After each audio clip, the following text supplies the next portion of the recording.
மத்தியானம் ஏதாவது செய்யலாம் அப்படின்ட்டு சிக்கன் எடுத்துகிட்டு வந்தாச்சு. சரி சிக்கனில் ஏதாவது புதுசாக செய்யலாம் அப்படின்ட்டு ட்ரை பண்ணது தான் இந்த தண்ணி குழம்பு.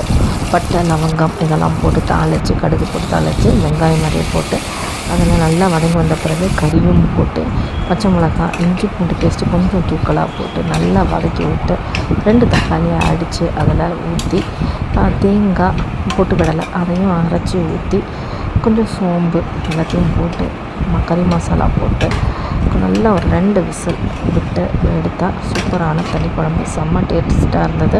நாங்கள் எல்லாருமே நைட்டு வரலாம் வச்சு சாப்பிட்டோம். சாப்பாடு தோசை சப்பாத்தி எல்லாத்துக்குமே ரொம்ப அல்டிமேட்டாக இருந்தது. ட்ரை பண்ணி பாருங்கள் எப்படிங்கிறது சொல்லுங்கள். சண்டே ஸ்பெஷல் இது தான் எங்கள் வீட்டில். நம்மக்கிட்ட ஒரிஜினல் தேன் கிடைக்குதுங்க. ரொம்ப ஆர்கானிக்கான சுத்தமான நேச்சுரல் தேன் கிடைக்கிது. ரொம்ப கம்மி ரேட்டில் கொடுக்குறோம். இதில் எந்த கலப்படமும் கிடையாது. Government certified. வாங்குறதுக்கு காண்டாக்ட் பண்ணுங்கள். தேங்க்ஸ் ஃபார் வாட்சிங்.